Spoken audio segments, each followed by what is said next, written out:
This is the Doctor, President-elect of the High Council of Time Lords. I am definitely a madman with a box. Anyone for jelly, baby? I'm the Doctor. I'm 904 years old. I'm from the planet Gallifreyan, the constellation of Castabras.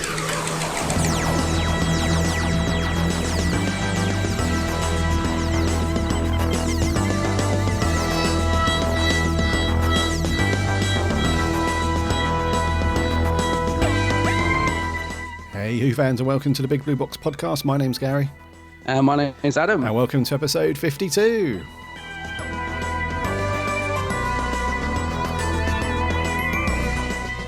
Episode 52 is upon us. That's it. How have you been? I've been really good, thank you, mate. How have you been? Good. Yes, fine, yeah. I spent most of my week trying to get my Funko Pop figures to stand up, now that I've got a few of the Doctor Who ones. Oh, are they a bit wobbly? They are a little bit, yeah. Oh, I hate Capaldi just, it's because they got those big heads, isn't it? Capaldi just doesn't want to stand up, so I've kind of lent him against the TARDIS. He looks kind of cool next to it, so. Oh, yeah. That's so annoying. I know. Yeah. How are you? Did you manage to get some in the end? Did you get your Funko figure of Capaldi? Oh. Not still waiting for it. Oh dear. I don't know if should this be another rant? Oh, we're only about 30 seconds into the podcast. I didn't realise I was opening such a big can of worms so early. Yeah. Right. So I ordered it from a certain sci-fi shop. And I hadn't heard anything for a little while. And I thought, people are starting to get their figures, because I pre-ordered it. I think it must have been about 3 weeks before they launched or something. Or maybe a month, something like that. And anyway, the launch date had gone. And then I saw loads of tweets and photos. And when I chatted to you, mate, you said that you'd got yours and it was all good. And I thought, I've not got mine. So I chased up with this particular shop. And apparently there was a problem with their website. Oh. So as the one I ordered was a limited edition as well, there's clearly not going to be any of those in stock ever. Oh, no. Yep. So yeah. Well, I can only hope that they do get some more, because I know what you mean when they're limited, and as soon as something like that happens, you think, oh, I'm never going to get it. But I don't think all is lost, actually, in all honesty, because those Funko figures, they do, some of the ones that I've wanted that have been out of sort of circulation for ages, they do every now and again, they'll sort of do another batch. So all may not be lost, but even so, that is really frustrating, because you ordered the one in the spacesuit, didn't you? 12 in the spacesuit, yeah. In the orange suit, yeah. Yeah. Oh, that's frustrating. Yeah, it is, because I really, really wanted it. Yeah. And it was the first one I ordered as well, because I haven't bought any more or ordered any more as yet. And that was the only one that I pre-ordered. So I'm currently Pop Funko Doctor Who-less in terms. So but I've got a trip coming up to Forbidden Planet in a couple of weeks. Is this because this is the thing, there's two, isn't there? There's Forbidden Planet International, because as well as two websites, there's two different shops as well. Yes. So are you going to the Forbidden Planet? Well, here's the thing. So as you know, from all of our previous rants, forbiddenplanet.com, which is the shop with the rocket as the logo sort of thing. Yeah. As you know, their website and ordering through their website, I don't do anymore because of all the problems I've had. Yeah. However, I don't mind going actually into their shop. Yeah, the shop's great. Because the shop's cool, and because you're in a shop, there's no messing about. You know what you've got. They either got it or they haven't. And if they've got it, you buy it, and it's as simple as that. There's no messing about. But for some reason, their website's just appalling. But Forbidden Planet International, which is a slightly different, totally separate companies, aren't they? Yeah. Their website, I've never had any problems before. So I'm not going to bash them too much about it. I am disappointed. I am a bit miffed about it. However, I'm not going to go too mad, because of all the things I've ordered from their website, this is the first time I've had an issue. Yeah, I understand. Whereas with the other Forbidden Planet, pretty much most of the stuff I order online, I get a problem with. Whether it's something's out of stock and they've not realised it on the website, or delivery's taken like 5 years, or you've ordered something and then They don't even tell you it's out of stock. You have to chase them like a month later and say, I ordered this, what's going on? They're like, oh, we don't have that anymore. Yeah. It's like, well, that information would have been useful to me, when I ordered it or shortly after. 5 years ago. Yeah. Yeah. So that's the thing. I'm a bit miffed about it and disappointed, but I'm going to keep my eye on eBay because I'm sure it's going to pop on there at some point. Maybe I'll have to pay a little bit more for it. I don't know, but but that's the situation. It might be. Yeah, I was going to say actually, because the reason I asked which one you're going to is because I know one of our listeners, the Host Productions, he's been doing some reviews on them, and he actually got his from the shop, Forbidden Planet International shop. Oh, right, yeah. So maybe they've actually got some in store if they haven't got some in their website. That's why I was wondering which you're going to, because there's a chance because their stores aren't as sort of easy to find, I don't think, as the one with the rocket, are they? But yeah, really. they might actually still have some in store. Funny you should say about going into the shop and being able to get it straight away though, because I can't believe we started on a rant, but I may as well tell you this while we're talking about it. I went to Forbidden Planet, the one with the rocket in central London, just the other week, the weekend, and they'd got the new Titan figures. The Capaldi series. Oh, yeah. In the window, they've got a whole box of them. It's the ones in the sort of blue and yellow packaging. So they got a whole box of about 50 or whatever it is of the Titan figures in the window. And I went in and I spoke to the woman at the customer service thing at the back. And she was so unhelpful. Oh. It was unbelievable. She just was so miserable. She was like, well, if they probably, they should be over there. And I was like, over where? Like, she was just like, she goes, well, if they're not there. And I was like, yeah, you've sold out, but you've got them in the window. Anyway, I was getting nowhere with her. And I kind of walked away just shaking my head.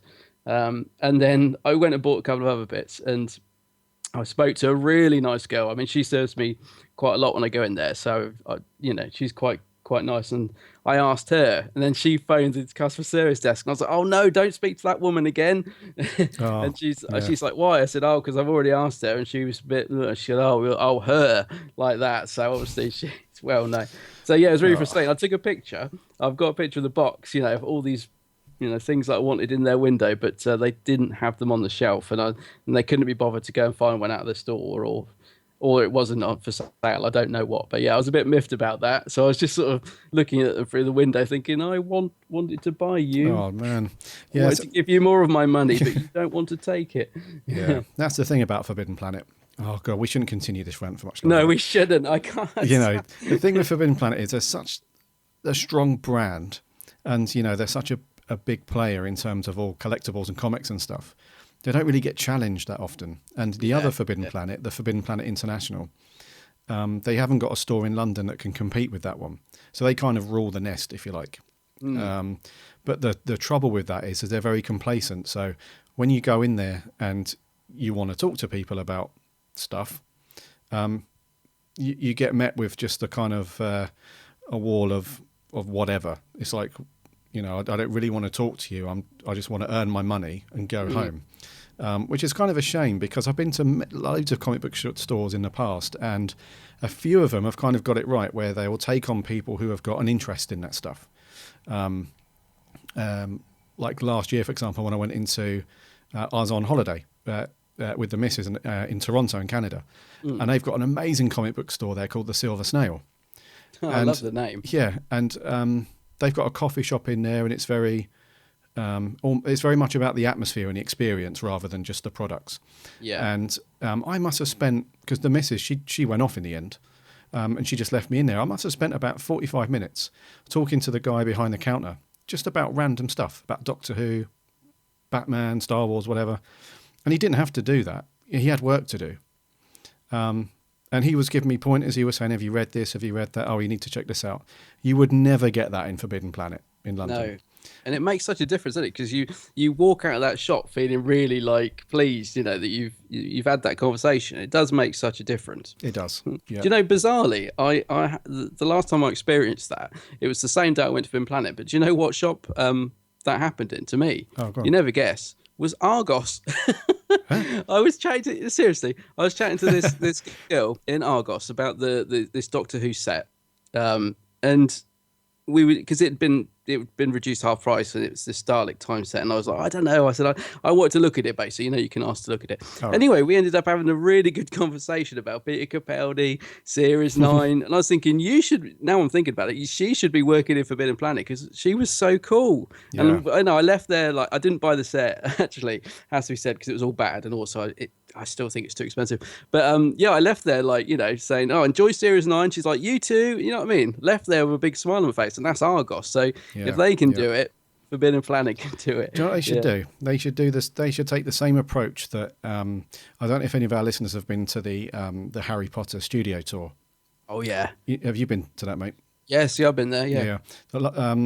Because out of all like the kind of geeky stuff, I'd probably say that Harry Potter is like the number one thing for the missus, and so she loves all that stuff. And when we went there, we went into the shop afterwards, and I wanted this T-shirt, but it wasn't on the rack, so I said to this girl, have you got this in a size, whatever? She went, yeah, I'll just get someone to check it for you. So anyway, they took about 5 minutes or so to go off and check. But in the meantime, I got chatting to her, and she was saying that she was working there because she was on a break from uni. Yeah. But in order to work there, you need to know and, you know, kind of be into it, you know, to a certain level. They don't just take on the people there that don't know what, you know, a Grindylow is, or, you know, they don't know what Avada Kedavra does and all this kind of stuff. Yeah, and yeah. So basically what their theory is that if anybody was to approach any member of staff and say, what's this in this film? They should be able to pretty much answer most things. Right, I like that. Which I is kind of cool. like that, yeah. Which is why when you walk around the Harry Potter tour, if you talk to any member of staff, they'll tell you anything you want to know about Harry Potter without even looking it up. And that goes for all of them, even the people that just work in the shop on the till. Yeah. So they should take that approach in Forbidden Planet, I think. If they're going to take on staff that are going to be talking to people or ignoring people all day about comics and, you know, toys and collectibles and that sort of stuff, they should at least be into it a little bit and know what they're talking about, and not just be like, because what you said, it almost feels like those people should swap roles. The girl at Forbidden Planet should have worked in Argos and vice versa. Oh, definitely, yeah. So, but as I say, it is mixed. I mean, like I said, the second girl that served me, she's often in there, and she's really cool, you know, and everything. It's just that there seems to be, weirdly enough, she's always on the front counter. It seems to always be the person on the customer service bit at the back that I have issues with, because the last time I had someone really rude to me in there was at the customer service, and yet on the front till, they're always okay, pretty much. They're like pretty enthusiastic and stuff, you know. So I don't know, maybe they ought to swap roles or something. I'm not sure. Yeah. I can almost feel us getting blocked on Twitter by Forbidden Planet soon. Yes. Oh, them. Well, you know, to be fair, it's not unwarranted. It's not unjustified. I'm sure it's not just us that have these problems with those guys. No, exactly. We can't be. I just think it will be renaming the podcast the Big Blue Rant Podcast before long. Everyone loves a good rant. I'm sure there are listeners going, do you know what? These guys have got a point. Absolutely right. Yeah. Well, I know that that's churchy, because I know that the last time we had a rant, a couple of our listeners messaged us on Facebook, didn't they, and said, because I know Helen Jones had one of our listeners. Hello, Helen. She had a very similar experience to us. So yeah, it's not just us. Yeah. Yeah, get yourself down to Argos, mate. They're the ones. Have a chat about Doctor Who and Argos. That's right. She was so cool. I'm going to go back and see her, actually, when the new series starts. And she'll probably... No, that sounds a bit weird. Should we get into the news? I was going to say, should we draw a line in the sand for today's rant? Yeah. And let's do the news. Let's land Should we have a section of today's rant from now on? No, because we'll just do it anyway, won't we? Yeah, I think we'll just rant any way we want, mate. Yeah, I just like the idea. And here's today's rant, and then we could have a little bit of music coming in, like do do do do. Well, the thing is, I don't particularly like ranting about places and people who, you know, they do this for a living, sort of thing. You know, so I don't really like, you know, publicly, you know, slating these people. But at the end of the day, we're spending our hard-earned cash in these places, so that's right. Yeah, they need to provide at least some sort of, you know, humanitarian service, if nothing else. I'm with you. Right, I shall have a swig from my TARDIS cup while you twiddle the dials and land the TARDIS. Yeah, I'm going to land it. Let's do it.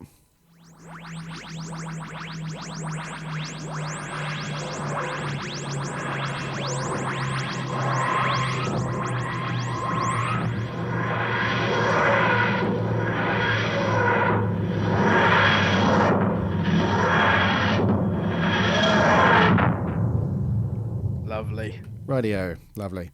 First up in this week's news. So this one's kind of cool. So the BBC have released, have just announced a new competition for Who fans. I'm going to say UK peeps only on this one because I'm just quoting off the BBC's Doctor Who website. So this is a competition called Mission Dalek, and it does say UK residents only. So I'm not sure about that.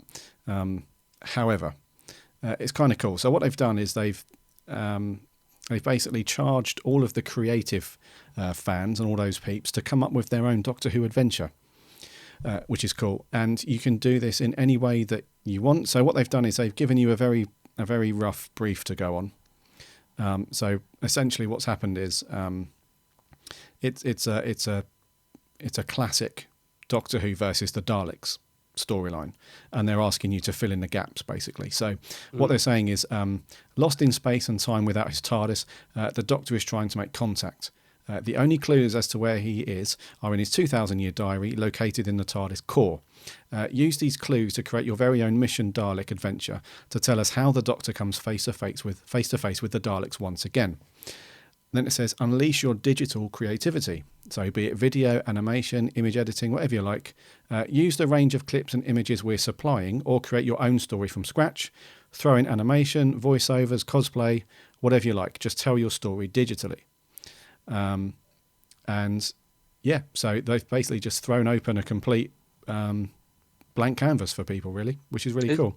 Yeah, it is. Yeah, I watched the little video actually this morning because I'd been hearing a lot about this on social media, this Mission Dalek, but I didn't really know what it was because, to be fair, I've been a bit busy this week, and so I've been a bit sort of out of the loop. But I kept hearing this Mission Dalek, and it's a really good idea, I think. Now that I actually know what it's all about, and it's a great little video that they've done to go with it. So it shows the Doctor searching for Gallifrey, which I immediately liked because I thought, oh, I wonder if that's is that going to tie in with Series 9? Is he finally going to? Because they've sort of been lingering in the background for a while, hasn't it? The search for Gallifrey. So I've got a feeling that might feature a bit in Series 9. But yeah, it's a great idea. And I think this is something that really sort of appealed to a lot of people because everything is digital now, and there's loads of fan films out there, and there's a lot of Doctor Who fans that love doing this sort of thing. So yeah, I wonder, are they going to upload people's stuff somewhere? Are we going to be able to look at what people have made? I mean, I'm assuming at some point they will. Yes, they will. So the reason for this is because it's part of the BBC Make It Digital campaign initiation thing, which is basically about inspiring sort of young creatives to get into the whole storytelling via digital mediums, basically, which they referenced earlier about whether it's video or animation, all that kind of stuff. They just want people to be creative, so that they can push this kind of digital medium, so that as people grow up and want to choose their career, if they decide to go into anything like that, they've got kind of a good foundation about how digital works, basically. Yeah. And they're very the Doctor Who part of it is very into it, because what they've done is, if we'll put a link to the website for it as well, but they've basically said, look, if you want to do however you want to do this, we'll help you do it. So you can download an asset pack from the BBC website, which has got all of some logos and some wallpapers and pictures and some sound effects that you can use, like the official ones. And then they've got a short video series as well, which is divided into things like how do you write an episode of Doctor Who, tips for directing, camera work, animation, all that stuff. So it's all there for you guys to use. And I just think this is really cool, because I think a lot of people who have been involved in the show, especially people like RTD and Moffat and some other people, have always said that Doctor Who fans are among some of the most creative out of all sort of fandom, really, which kind of you can kind of buy into, really, because there was that guy, wasn't there, who made the episode intro on YouTube. Yeah, and it ended up getting used. Ended up being used, yeah. So you can see that they're very enthusiastic about encouraging that stuff. So I think this is really good. So it's called Mission Dalek, and like I said, I think it's at the moment it's just UK people. However, I'm not sure if they're going to open it up afterwards. But essentially, the prize is you win a trip to the set and meet Capaldi. Oh wow, cool! Which is very cool, and Yeah. I'm assuming that they're going to announce the winners at some point before then, because that visit will be on the 24th of September. Oh, so it's quite soon then. Yeah, Right. So get your skates on. Yeah, no, that's really cool. I was just thinking about what you said about, if you think about all the great fan stuff that is already out there, and I think this is such a good idea. I mean, some of the fan stuff is incredible. It is. You know, when you go on YouTube, like some of the intros people did, and some of the I'm thinking of that. Do you remember before Series 8 started? There was that amazing video showing Peter Capaldi coming out of the TARDIS in the rain, and Clara at the door. I mean, it was so well done. You know, that everyone was like, is this official or what? You know, so it's incredible, some of the stuff that fans can do nowadays. And I just think this is a brilliant idea, like you said, yeah. And I've got a couple of guys in mind with this written all over it. Oh, yeah. Our regular listeners, the Who Addicts guys. I was thinking of them, yeah. You guys have got to do something for this, because you're doing this already. Yeah. You're doing your own fan films and adventures and stuff. So this has got you guys written all over it. I'm thinking of Last of the Time Lords as well, another YouTube channel. I can imagine them doing something like brilliant on this. Yeah, yep. I mean, I was also thinking this is a bit more mainstream, but I was thinking about the Elisa who does the Doctor Puppet. Have you ever watched the Doctor Puppet? Yes, yeah. Which is, I know it's quite mainstream now, but when she started off, obviously it was just something she did, you know, out of her own passion. And I love the Doctor Puppet and the amount of work she put into it. I mean, I think all the success she's got is well deserved, because it's brilliant, the Doctor Puppet, you know. So yeah, the fan stuff, just incredible. Yeah. So I'm really looking forward to seeing what comes out of this. Yeah. So if any of our listeners do partake in this, be sure to let us know and send us whatever your entry is. We'll check it out and play it on the podcast. Oh yeah, I'd love to. Yeah, it'd be cool. Yeah. Right. Another news. A little bit of news here. Remember last podcast we were saying about this cinema 3D showing of Death in Heaven in the US. Well, it's also going to be shown in 3D in Denmark and Russia now. They've added sort of a couple more places to it, which is strange, really. Well, not strange, but I don't know. I just find this whole thing a bit odd, to be honest. Not in the UK, you know, so is strange, and also not two great episodes. But yeah, if you're in Denmark or Russia, if you're listening, hello. And you want to see Dark Water and Death in Heaven in 3D, it's going to be shown there. I'm not sure the dates, but obviously leading up to the new series. It will be the same date, so the 15th and 16th of September.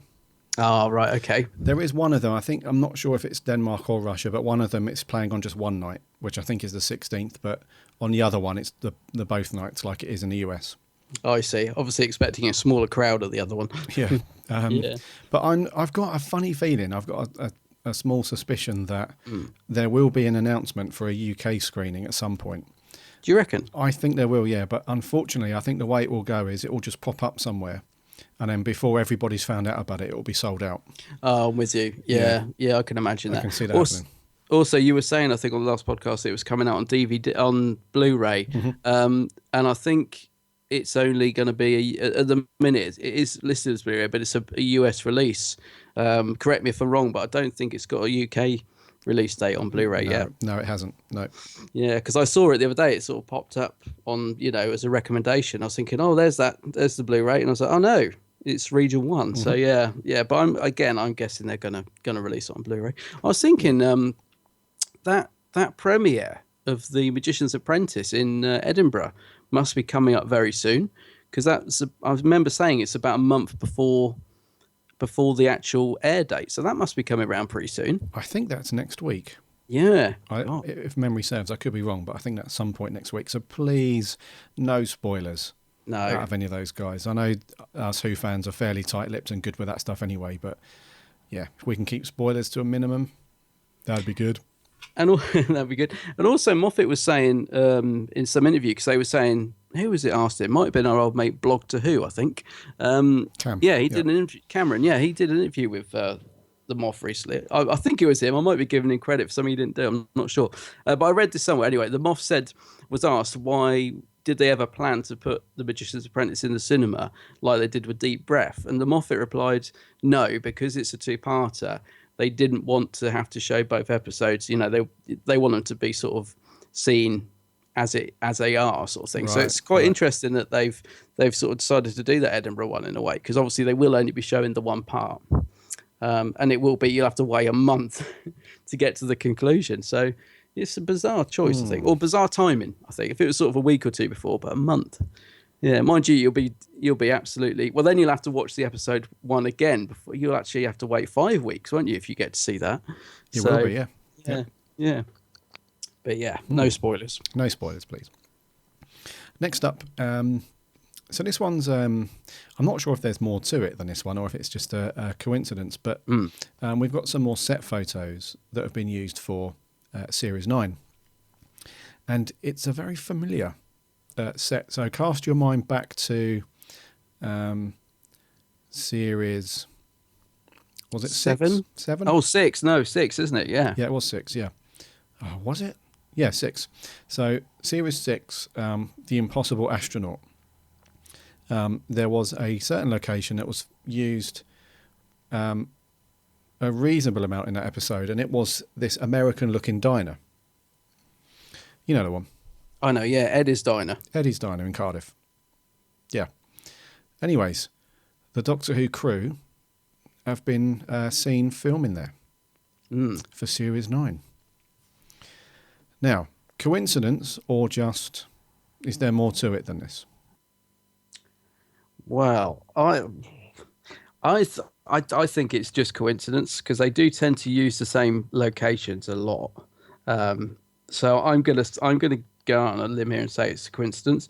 I love the photos that have emerged. I mean, Clara's in this sort of blue and white waitress dress, and I honestly thought it was a TARDIS dress when I first saw it. It's like, now I look at it, it's just I think it's just coincidence, but I thought she was wearing some sort of TARDIS themed outfit when I saw the first picture. Okay. I don't know if you can see what I mean. Yeah, I was thinking, why is she dressed as a TARDIS? I think it's because I've seen cosplayers in these sort of outfits, and they have like the little blue light on their head, and they're sort of dressed as TARDIS. I think that's what I was thinking of, or getting confused with. But the pictures are intriguing. I mean, most of them are of Clara. There was a couple of Capaldi coming out in his shades, I think, as well. So they're obviously both there.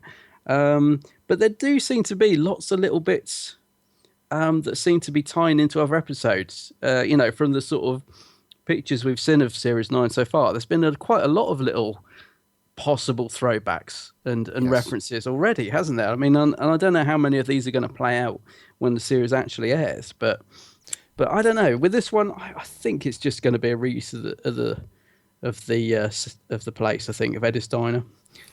I think. Mind you, I've just noticed the photo that was tweeted has got the American. Oh, I suppose it would do. Yeah, it's got the American backdrop. I don't know. Yeah, I've got a very small theory as well. Okay. Oh, I do love a theory. Go on. We do love a theory. Now, I'm pretty much on board with and agree with you that it's probably just coincidence.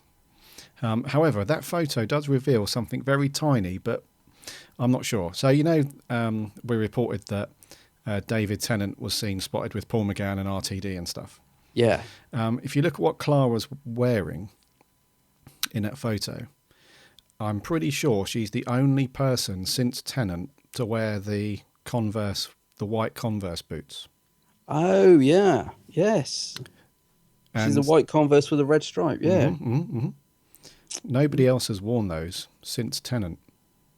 And it's a bit like, I don't want to read too much into that, and like I say, it's only a tiny theory, but there could be a link somewhere between why Tennant has been spotted there, and it might go back into this whole thing about the Fires of Pompeii episode story. However, the white or the sand-coloured Converse or the shoes that Tennant wore as part of his costume are quite iconic.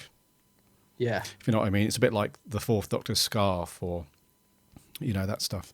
Or Matt Smith's bow tie. So the fact that Clara's wearing those, which seems quite odd, wearing those with a waitress outfit.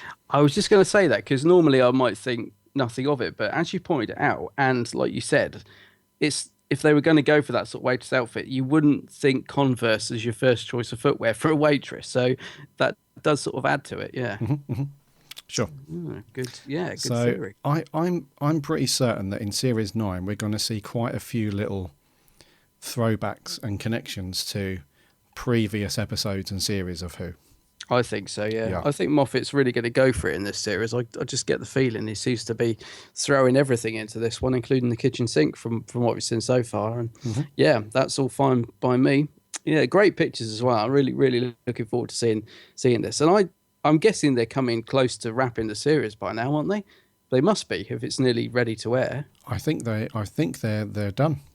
I was going to say, I was actually surprised to see that they were still filming because I just assumed that they'd already wrapped. So, yeah, it must be getting close. Yeah, I think they are done. It must be in post-production now. It must be. It's got to be, yeah. In other news, I don't know if you've got the latest Doctor Who magazine, which is, I mean, mine, it only came out, depending on when you listen to this, only came out yesterday. But Stephen Moffat always does, the little page of notes at the beginning, and they can be quite amusing. He doesn't really give a lot away, but in this month's issue, he has dropped quite a lot of little hints and details about the series. It's quite unusual here because he's normally very sort of guarded. He'll give you like a word, you know, so look out for he does actually in this one as well. He says sort of look out for hybrid cobbles and cards and all that sort of thing, stuff that means nothing until you actually see the episode. But he has actually come out with some other good stuff. He said that the whole Zygon storyline, for example, this is something I wondered. He said he always planned it to be a two-parter before the 50th. So he always had the idea that the strand would be picked up in a future series, which I find odd because the 50th was, I think, should have been such a self-contained celebration episode. I find it really odd that he made that choice. I think he just about pulled it off, though. I mean, it did annoy me at the time that it was left hanging. So it's typical Moffat, isn't it, to pick it up, not in the next series, but the following series. You know what I mean? It's so typical of him to drag it out for another two series. But yeah, he's saying that he pretty much always had that planned, I think. Moffat had the idea for the Zygon to part before the 50th. Right.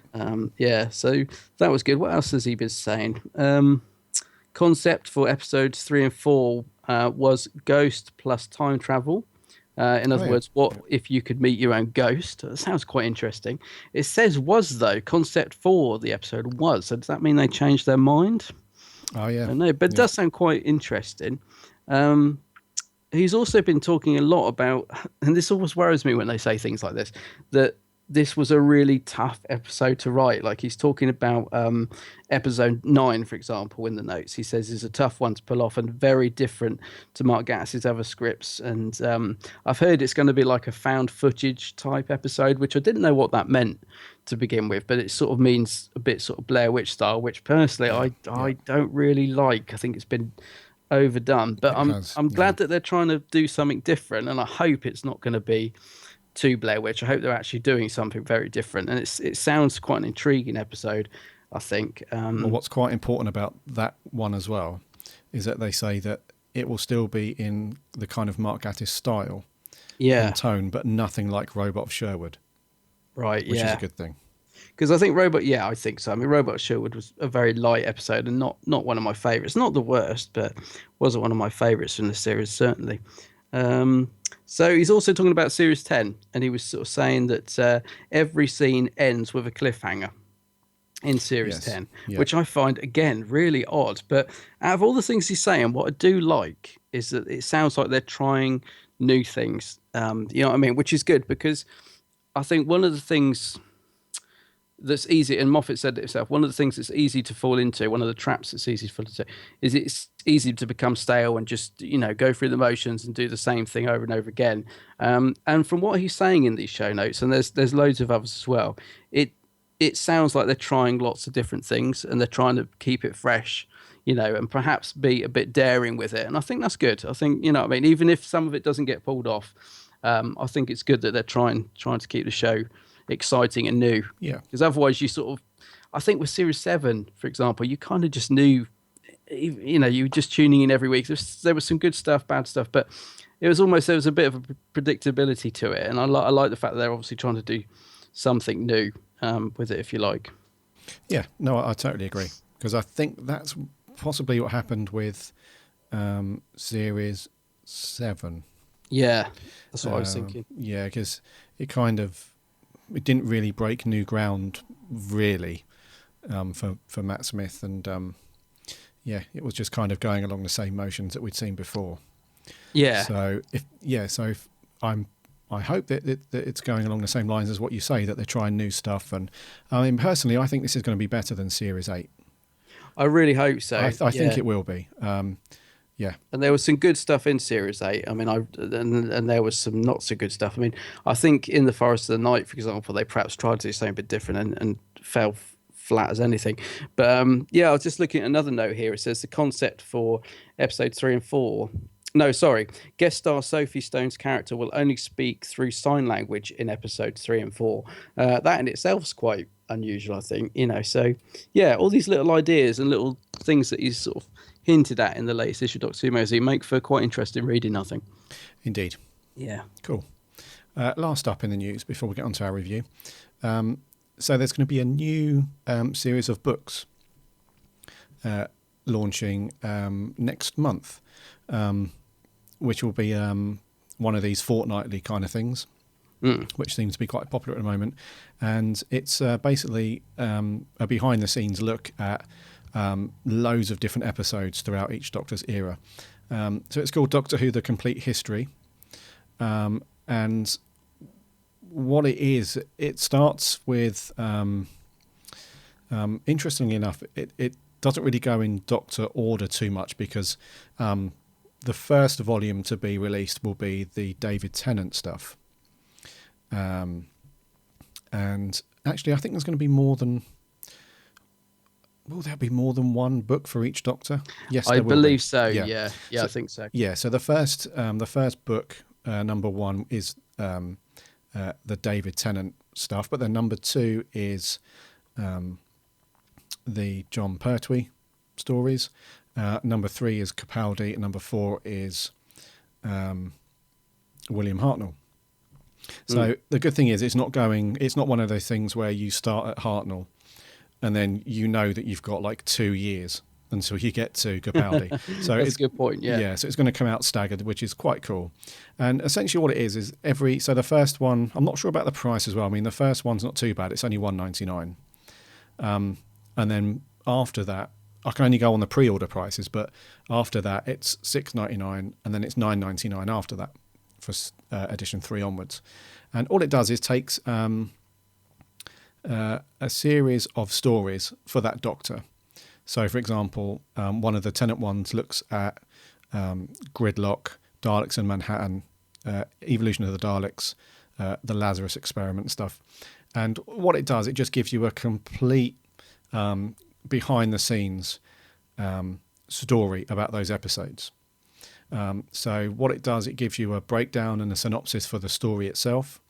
It gives you details about the production, so scripts, casting, rehearsals, studio recordings, that sort of stuff, the publicity around that episode, the broadcast as well.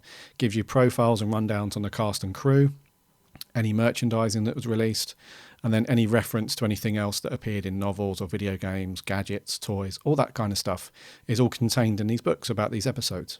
And they do look really nice. The artwork on them and everything's really nice, isn't it? It is very cool, yeah. And you can see that once the complete collection has been made, when you put all the books in order, all the spines make up this really cool picture of all the Doctors together.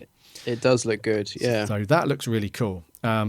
So if you're a Who fan that's really into like the behind the scenes and how these episodes were actually made and what goes into making an episode and all the interesting facts about that stuff, then this is definitely for you.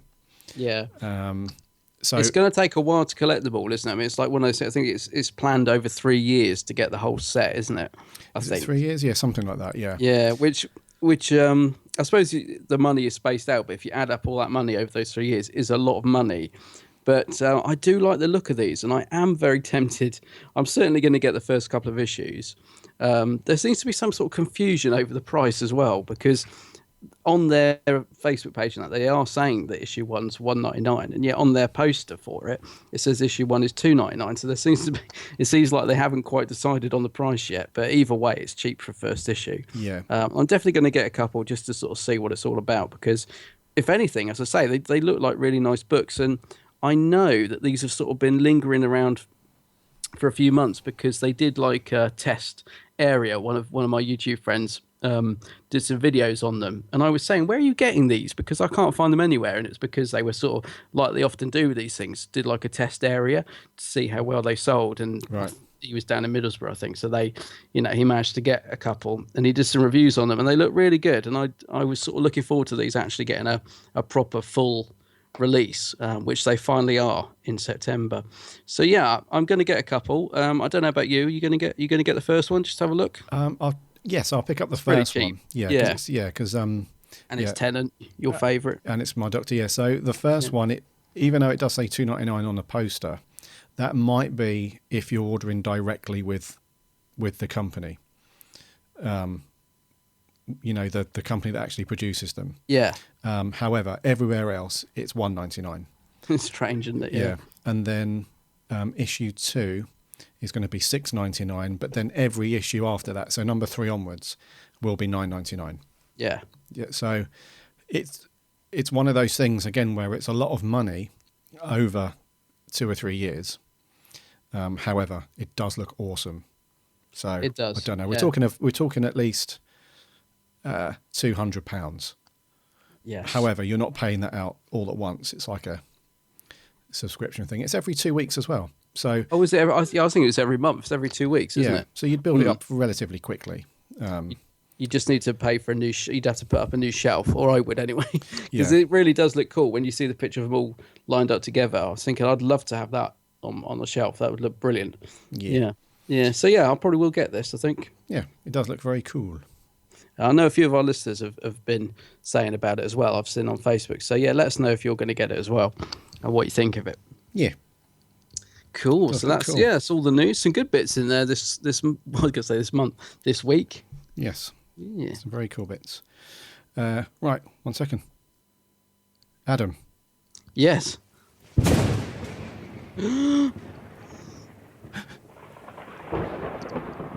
what are we reviewing this week? Oh no, what is it? Gary, there's something behind me. It's Hyde. Okay. What is that? It's a very loud noise. It's a very loud, very angry noise. What's making it? I don't know. Are you making it? Doctor, Yes. I may be a tiny bit terrified. Yes. I'm still a grown-up. Mainly, yes, and There's no need to actually hold my hand.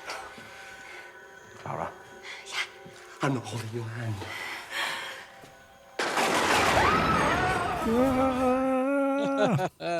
Oh my goodness. Oh, right. So, Hyde By Neil Cross. by Neil Cross, indeed. Yeah. So this was not too long ago, April 2013. So this was part of Series 7. Part B or whatever they called it, yeah. Yep, Part B. Yep. So this was, so by Neil Cross and directed by Jamie Payne. And so this one, I guess this is one of the. I'm not going to be completely off the mark here, but I think this is one of the only few Doctor Who stories where it portrays that very typical old haunted house kind of story. Yeah, it starts off very sort of, like you said, yeah, very sort of, what's the word? Traditional sort of story, haunted house, ghost. In fact, the actual first few minutes are pretty cool, aren't they? Where the woman takes a picture of the ghost, and every time she takes a picture, it gets closer and closer to the camera. It's quite a nice intro. But yeah, it starts off a pretty by numbers ghost story, and then sort of takes a twist in the middle, really, doesn't it? Yes. So it starts off as many episodes do. The Doctor and his companion, in this case Clara, happen to wander into something that's, already going on. So they arrive at this haunted house, well, supposedly haunted, and there's these two people that are investigating this phenomenon. and it's really good. So Professor Palmer, who's played by Dougray Scott, who's quite a big actor, you know, so it was quite cool to get him for this episode. He's very good, and his lovely assistant Emma, played by Jessica Raine, who we know popped up in another Doctor Who story. Yeah, I'd forgotten it was her, actually. I was really surprised because she's in the very first scene, and I was like, oh, it's her from Adventure in Space and Time. Yes. Yeah, I completely forgot she was in it. I'd forgotten as well until I watched it. So these two are, he's like a professor, he's like an old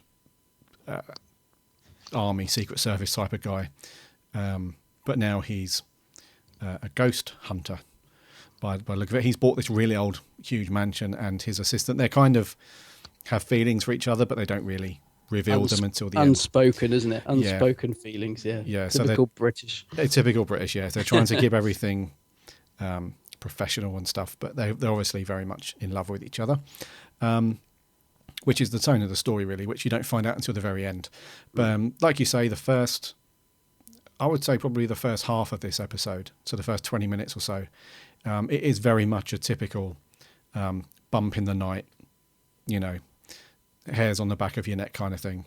Yeah, there's lots of wandering around with candlesticks. Yeah. No one switches a light on. Lots of lightning, a few jumpy moments. Yeah, like you said, very sort of typical play by numbers, scary haunted house. Yeah. Yeah. But then the second half, it kind of transitions more into that typical sci-fi thing where we find out it's not really a ghost, it's not a haunting, but it's a pocket dimension where this person has been stranded, and she can sense that somebody's trying to help her, which is this kind of psychic character Emma, who's able to kind of communicate across the dimensions, and so this person's been trying to contact her, but because she's trying to communicate via another dimension, it's getting warped, if you like, which is why she's always seen as this kind of strange, ghostly character, because her image is being warped by the dimensional crossover. I'm being very technical. This is very cool. Yes, yeah, I like it. And then it turns out that the only reason why she's so desperate to try and escape and she needs some help is because she's being chased by this kind of weird creaturey thing. It turns out that is also in search of love. Yes, that's kind of the final twist, isn't it? I guess, yeah. So it turns out that in the very end, so near the end, the main characters outside of the Doctor and Clara, so Professor Palmer and Emma, they do finally reveal their feelings because they find out that the person that they saved, which ends up being a time traveller, is actually one of their great granddaughters, I guess. That's right, yeah.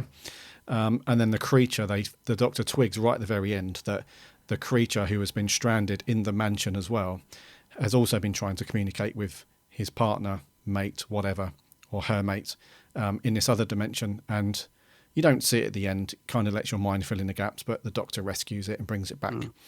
And I think he takes them somewhere where they can be safe. Yeah, and I think that the Doctor actually says, just in case the viewer hasn't grasped, he says this is not a ghost story. This is a love story. A love story. Yeah. So you think it's a ghost story, but it's actually a love story. Yeah. That's a good synopsis. Yeah, I think that pretty much sums up the episode. Actually, pretty much. So what's your overall feelings on this one? Yeah. So my overall feeling is that I'm kind of in two minds about it. And the reason why I'm in two minds about it is because I like the first half of this episode. Right. I really, really wanted it to be an entire just scare fest, basically, because I know that Doctor Who can be scary at times, but very rarely does it kind of investigate this thing about the paranormal and ghosts and stuff. I know it has been touched upon in previous stuff with Doctor Who, but this is like a full-on in-your-face ghost story, or supposed to be. And I do kind of get why the episode moves on from that and goes into more of the sci-fi stuff about interdimensional stuff, and you know, it's not really a ghost, it's this person, and the reason why it appears as a ghost is because of X, Y, and Z. You know, I get that, it's all cool, but the first, I would say the first 15 minutes actually really gave me the heebie-jeebies. I thought that the way the production on this as a ghost story was really, really well done. Yeah. You know, because it hits all the right beats. You know, it does the whole kind of shadows in the night. You know, like you said, nobody turns on a light, and it's all very old school, and it's very jumpy. And you got like the thunder and lightning outside, and it's all very atmospherical. And I love that. And I just wish that the whole episode was more about that stuff. And it was more of a typical ghost story from near start to finish. But I thought that the last 20 minutes or the last 15 minutes were a little bit, I don't know, I just found it a little bit kind of uninteresting, really. I don't think they did enough with the character that they rescued. What, the Hyde? Oh no, the girl. The girl, yeah, Kemi. Healer.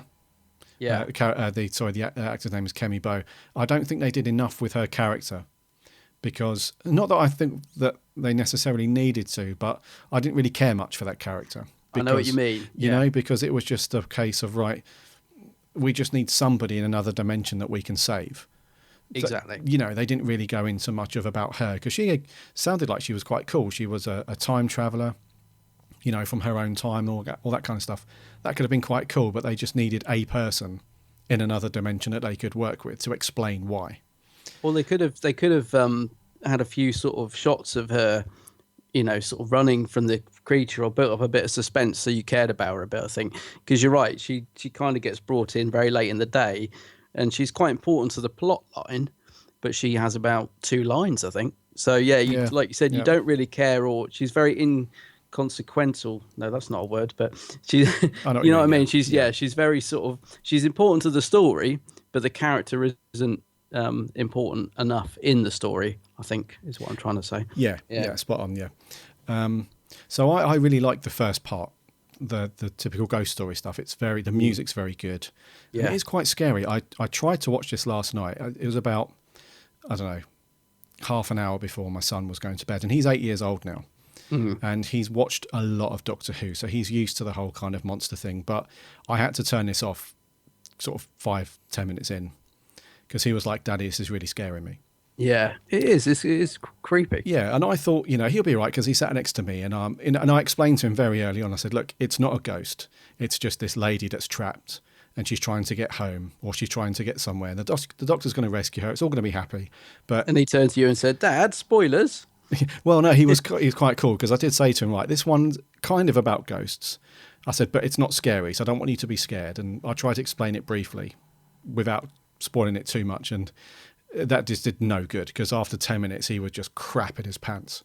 And he was like, "Daddy, I don't like it. This is scaring me." So I had to turn it off. So I watched all of it this morning.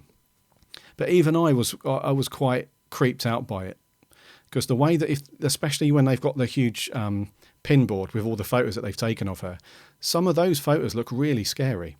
Like when her mouth is open really long and she's reaching out and her face is all kind of screwed up. It is quite a scary thing, which is what I love about the first half of it. And then the second half, it goes off a little bit.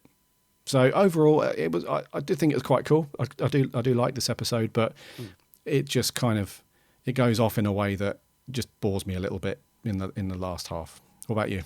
Yeah, no, I totally see where you're coming from. Actually, I like, I do like the style of the second half in terms of the way it looks. Like, I love the way the forest is lit, and it's got all the sort of smog in it, and it's really well sort of shot, and it looks great. But I agree with you. I like the first half better, because I remember when it first went out, I really enjoyed this episode. I actually thought it was one of the better ones of Series 7. And I watched it again last night, and it wasn't as good as I remembered. I still enjoyed it, but I remember thinking it was a lot stronger. Right. And I think you're right. I think it starts off really, really well. I love the intro, and I was thinking, this is the sort of thing I'd like to watch on Halloween. You know, it's got a really good creepy intro to it. And yeah, it's when they put that funny plastic headset on Emma, the character Emma, and she starts going into the other world. That's where it sort of seems to get a little bit messy and fall apart a bit, I think. Yeah, same for me. Yeah. Yeah. I don't think, I think because there's quite a small cast in this. There's only 4-5 actors, is there? Or 6 maybe, including the main cast. There's not many people in it. No. No.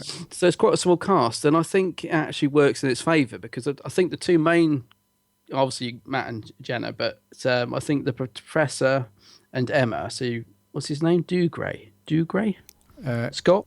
Yeah, Dougray Scott. Yep. Yeah, because he's what, like I said, he's one of those actors. You know, he's been in a lot of stuff. I mean, I didn't know his name, but I recognised him straight away, and I think he's really good in it.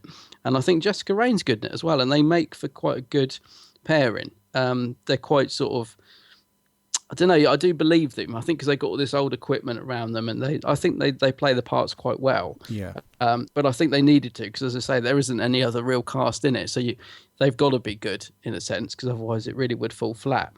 So yeah, I like both of them in it. I thought they were good. Mm-hmm. Matt Smith, I do rate as the Doctor. I found him a little bit irritating in this. I don't remember thinking that at the time. It's funny because I think having Capaldi as the Doctor now and the way he is with Clara makes me watch Matt Smith's Doctor with Clara in a different light.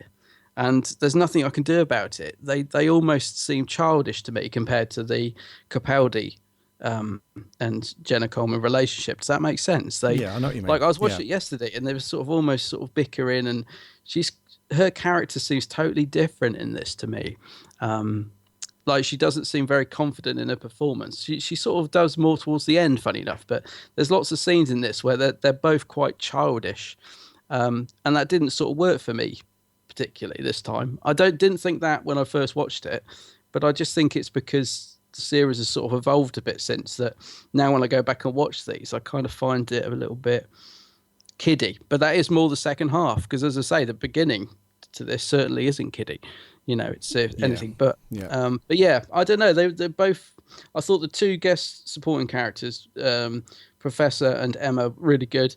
I thought Matt and Jenna, good, but a little bit twee. In this episode, you know, like there's lots of that silly hand stuff going on. I mean, I think Matt's a great Doctor, but he got a little bit too thing towards the end, a little bit too sort of silly in times. And I think there are bits in this where it's not necessarily his fault. Perhaps they're trying to inject a bit of humour into the script, but where I was sort of thinking, sort of rubbed me up the wrong way a little bit. Okay, you know. I found some of the humour pretty funny. Okay, not all of it, but I found some nice little bits in there. One thing interesting that you mentioned there was how the Doctor went very silly towards the end of stuff. I think that he played the Doctor pretty well in this, and I don't think that he went too OTT as much as you did. I don't think. No, I don't think he was too OTT, but I don't know. It's just his mannerisms were sort of grating on me a little bit. What, by the end of it, you thought you've had enough of Matt Smith now? No, not at all. No, I think he's a really great Doctor, but I think perhaps more down to the script. You know, like the little clip you played in when he's yes, and you're yes, and he's like really sort of excited. I don't know, just little bits of that didn't sort of work for me. Whereas I like the bit at the end where he's like in the forest talking to the hide, and he's like, "Come on, sexy, I'll give you a lift back," and that that works. I like that, but yeah. And also, the bloody Sonic really irritates me. I mean, it did at the time, but when he gets that Sonic out all the time, and he does it a lot in this one, trying to find the ghost, and I was just like, oh, the Sonic, give it a rest. Yeah, I really was. I put it in great big letters on my notes. Bloody Sonic. Yeah. Just little things like that. But I think not necessarily bugs me so much at the time, but it's because they have sort of picked up on these things like this overuse of Sonic and changed it in the new series. So I think it grates on me more when I go back and watch some of the older ones, if that makes sense. I read you. Yeah. I read you. I still thought he was good. I still think Matt's a great Doctor. Jenna, I don't think not her fault. I don't think her character is there. She's all over the place. I think she's quite weak at the start of this, and I think she sort of gets strong at the end, like when she's having to go at the TARDIS and that. But she's too cocky, her character, with Matt Smith for me. I don't find her very likable. No, I think I know what you mean. It's I kind of got that vibe when I was watching it as well. It's one of those things where Clara can be at times, but we've seen that with past companions as well, though. Where they have these episodes where they're kind of fearless in a way, in kind of their attitude towards the Doctor, which is kind of strange because the Clara in the first part of this episode, she actually gets quite scared. You know, I think the two of them go into it very much as sort of happy-go-lucky, and because when they open the door and she's like, "Who are you?" and she's like, "We're Ghostbusters." Yeah. You know, it's kind of comical then. And even when they first get into the house and that sort of thing, it's all quite light-hearted. But when the Doctor picks up the candlesticks and they go off looking for it and they go into the music room, it's all very cold and dark. She actually gets quite scared. You know, however, she still, although she portrays that to the Doctor, she is still quite cocky with him, like you say, and she is a little bit kind of, you know, it's hard to explain because her attitude towards everything else in the story is she's quite scared now because there's obviously something going on in the house, but she's still very much, you know, that way with the Doctor. And the only time that you see her you're not like that is when the portal closes and the Doctor's trapped and she's going nuts at Emma to, you know, to do something and to bring him back.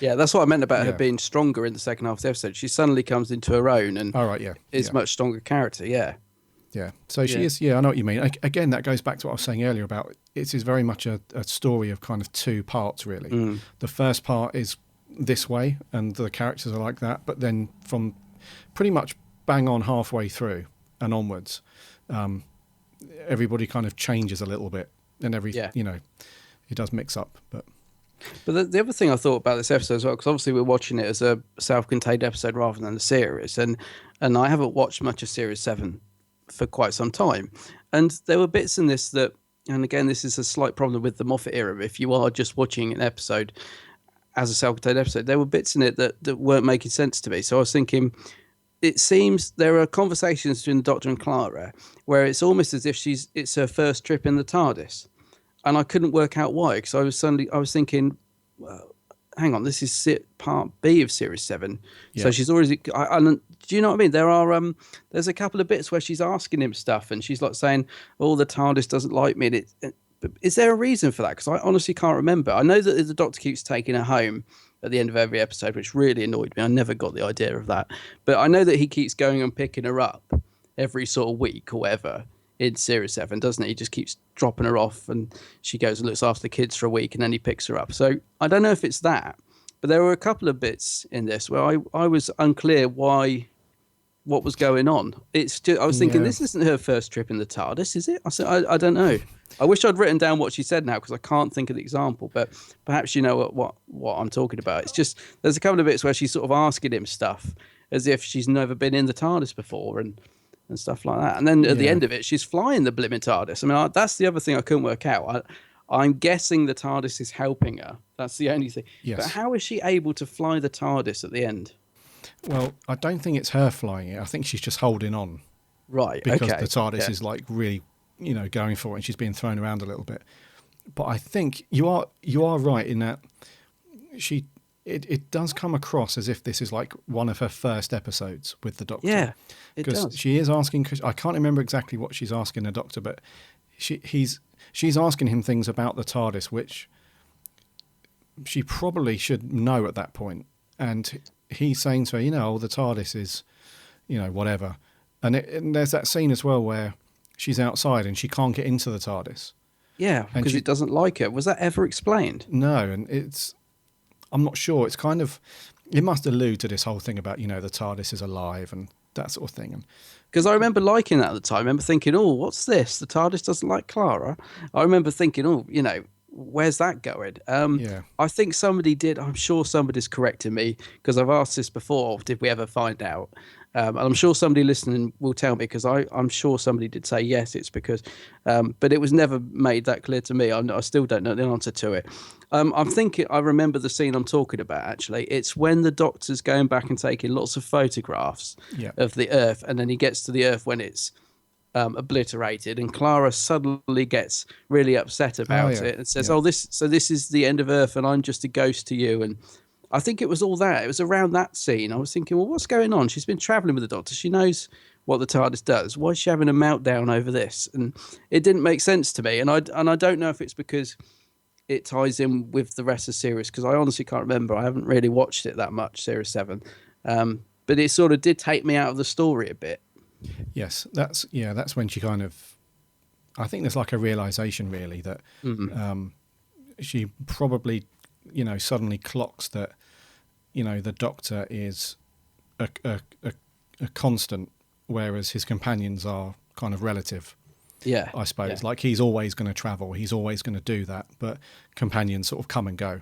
So she's kind of like, we're all just ghosts to you. You just carry on, and we're forgotten. Yeah, sort of thing. But it doesn't really. I can see why they've done that, but it doesn't really link into the story of the episode too much. I think it's just like a little aside to kind of give Clara a bit of character building and her relationship with the Doctor, I guess. Yeah, I know what you mean. And there's a couple of nice little bits. There's a bit where Clara's talking to Emma about things. She's sort of saying, "Oh, well, why aren't you two together?" And then Emma says to her, "Well, why are you and the Doctor together?" And the bit I like is when Emma says to her, "Be careful of him. He's got a sliver of ice in his heart," or something like that. And I remember at the time thinking, "Oh, what's this?" And I wonder if that's sort of tying into Capaldi as well. I don't know. But that was quite, because I don't. Again, it wasn't really sort of didn't sort of lead anywhere, but it was a nice little throw-in line. Yeah. What did you think to Matt Smith's pronunciation of a certain planet? I've written that down in great big letters because it did bug the hell out of me. It is one of those geeky things. And I will just, some people will say, "Oh, it doesn't matter." I'm just going to put my hands up in the air and say it really annoys me because he doesn't just say it once; he says it twice. Yeah. And the reason it annoys me is because it's I know even I get it wrong, but it's Metabolus 3. Yeah. And he says Metabolus 3, doesn't it?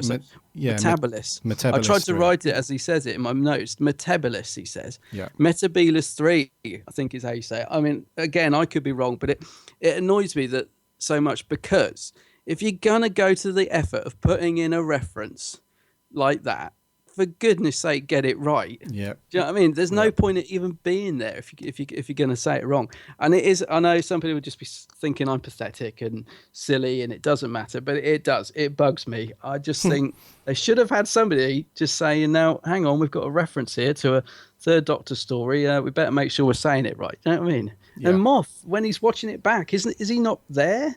He should have said, "Oh, that's not right." Yeah. I don't know. It does. It bugs me, as I say, because he doesn't just say it once; he says it twice, and I was groaning like mad. I know what you mean. Screen. But yeah. Anyway, but I did put that down as well. Does it bug you as much? It does bug me. Yeah. Thank goodness. I wrote that down as well. It's kind of like one of those Han shot first kind of situations where, yes, it's the original is as it should be said, in my opinion.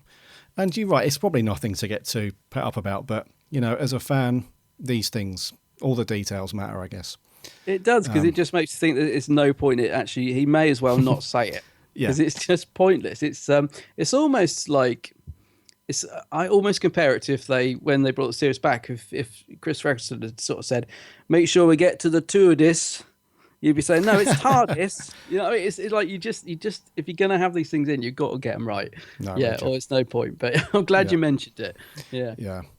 I don't think there's too much else to say on this one. No, I would just like to say I do like the design of Hyde. I know we don't see him the crooked very man. much, and I think that works well because we don't see him very much. But there's that one quick shot where the sort of face comes up behind Matt's shoulder or whatever. I don't know. It's very simple. It's just like this twisted creature, whatever. Very, very simple. We don't see much of it. It's very quick shots, but I like it. I think it works pretty well as a monster, I've got to say. Okay.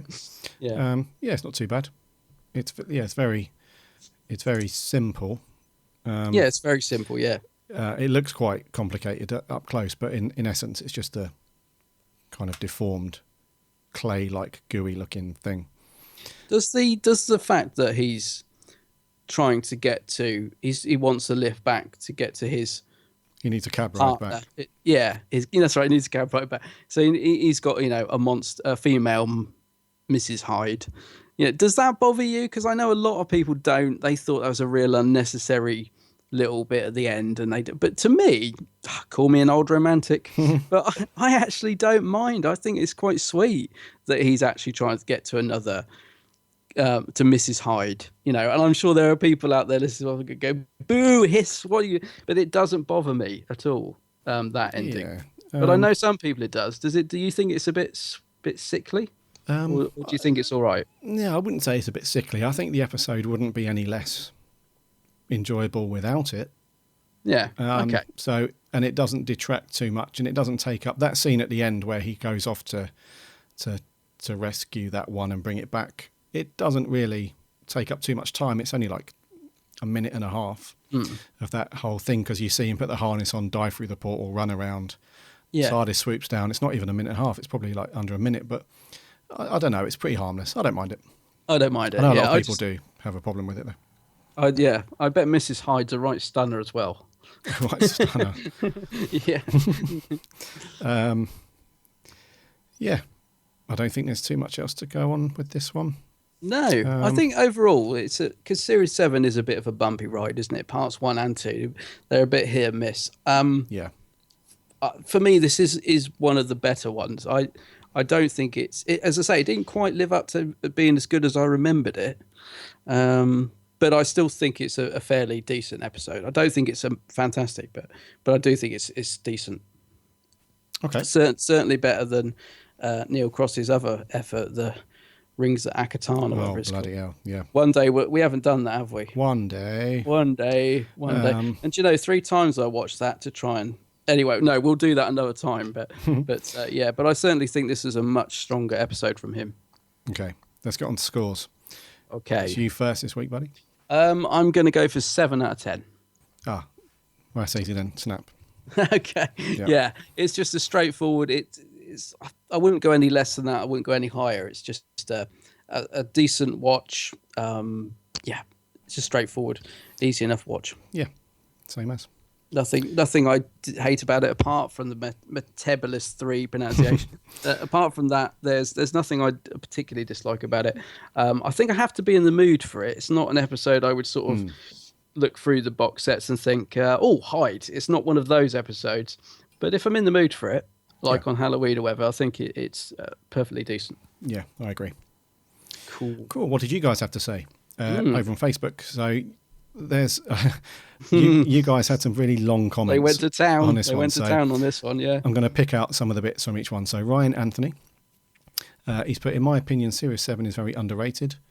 It does have a lot of bad episodes, but also a lot of good ones. Unfortunately, though, this is one of the bad ones. I'm not sure I agree, but yeah, he goes off to say that positives are the setting was amazing, the atmosphere started off scary, and it wasn't that predictable. But the bad points, however, he hated that it wasn't actually a ghost, and instead of female in need of rescuing. Another thing had potential was the Crooked Man. That could have been an amazing new invention by Neil Cross, but instead they made it a really soppy, useless love story in the end. I guess that's why, when a lot of people moan about Love Story, I think that's what it is, isn't it? They feel it was a waste of what could have been quite a good monster. I get that. Yeah. He then says the supporting cast were good. Jenna Coleman was the same as she had been in other episodes. Matt Smith was amazing. Overall, story had potential, but was let down. 6 out of 10. Okay, fair enough. Yeah. Cousins 2019. When I watched it for the first time in 2013, God, where does the time go? He says. I didn't really like this one, but I watched this one on Netflix a few weeks ago and really enjoyed it. I love the realization ship between the TARDIS and Clara. I love the relationship between TARDIS and Clara. Love that we get to see the time vortex this episode, but Matt says Metabolist 3 wrong. Metabolist 3 wrong. And also love the Ghostbusters reference at the start. The best ones of Series 7, Part 2, 8 out of 10. Okay. Michael Taylor. Yes, you do like to pick episodes that will divide. Oh, we do. This is no different. I enjoyed this episode, especially for the Moffatisms. Like Time Heist in Series 9, this episode is 2 different types of stories in one. Then he goes on to say it was up to Moffat to plan these type of stories, and it's something that he does ruthlessly well. In fact, it's one of the main reasons why I love the Moffat era. He goes on to say, thanks for giving me a reason to rewatch this little gem and keep up the good work, Doctor Who, my friends. Oh, thanks very much. So positive review from Michael. Kieran Knight, it's because of Neil Cross's writing here and in Rings of Akaten that got me into Luther. And it's a dialogue that makes this story better than it could have been. Dougray Scott's character has an interesting motivation, even if he is a bit underused. Goes on to say it's quite creepy, always entertaining, and Matt Smith is brilliant as usual. Only big problem is the unnecessary twist for the monster, which all fans seem to dislike, but does give it 8 out of 10. Cool. Matt Rowney from Who Addicts. Hyde is a strange one for me. It depends what mood I'm in. Sometimes when I've watched it, it's great, but most recently when I watched it, it's really bored me. He loves how it's a mix between paranormal and sci-fi, which works really well. I don't get why they made it a love story in the end. It just made the whole build-up beforehand a bit pointless. It's not a story I'd rush to rewatch, but it has. If it's on TV, I would watch it 6 out of 10. Fair play. Ben Smith. I really don't enjoy this story, just like every other Series 7 Part 2 episode. I've just twigged, actually. This was the series that was split into 2, wasn't it? Yeah. Because I wondered why people were saying Part 2 and Part B. Oh, right, yeah. Because I was thinking, is that like filming blocks or something? But no, this is when they did the infamous, pointless, split. Annoyed everybody, split the series in 2.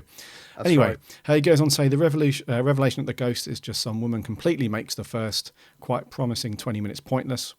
The Doctor seems to waste a long time in the Pocket Universe. He could have easily got through the portal with the woman. The love story end is a bit stupid. 2 out of 10. Ooh, quite harsh. Really short one from Martin Havel. It's the only Series 7 episode worth watching. Okay. Matt Gibson Duxbury.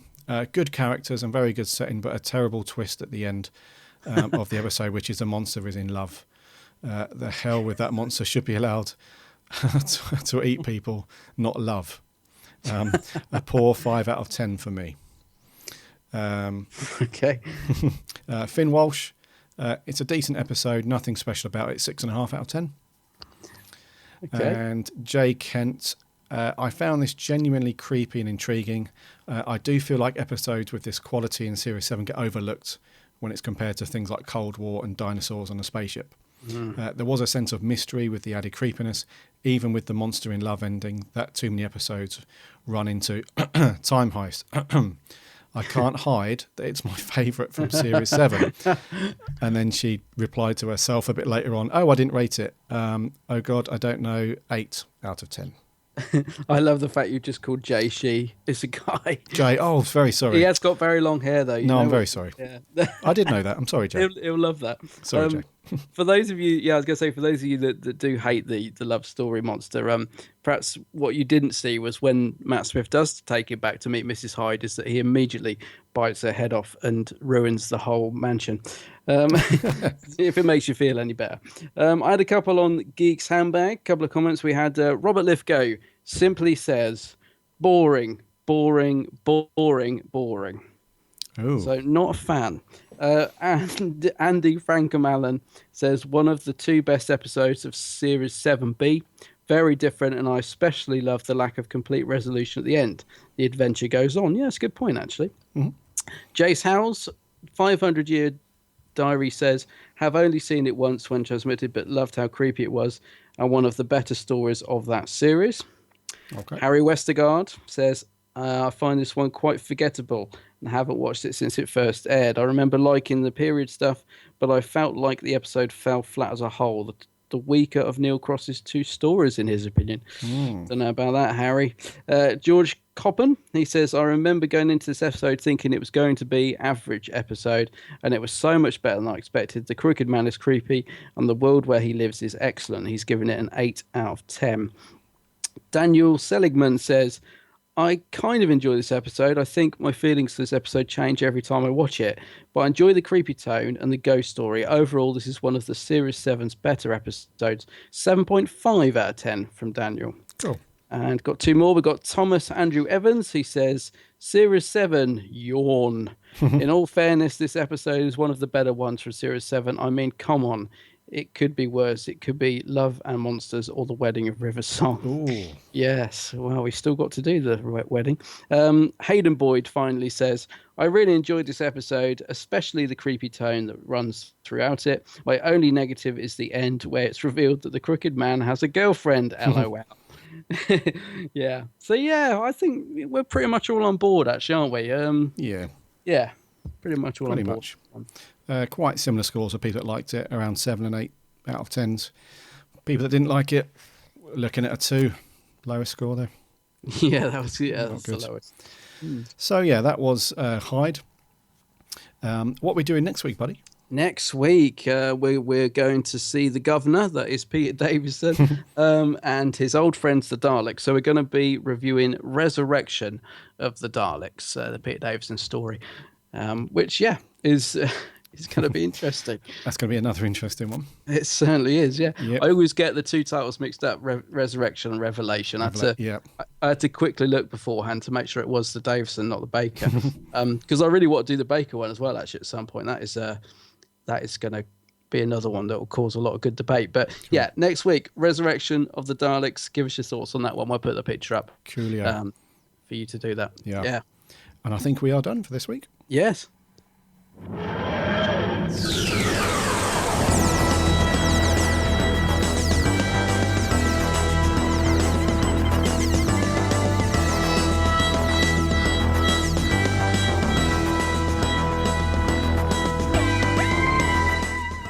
Thank you very much for joining us for episode 52.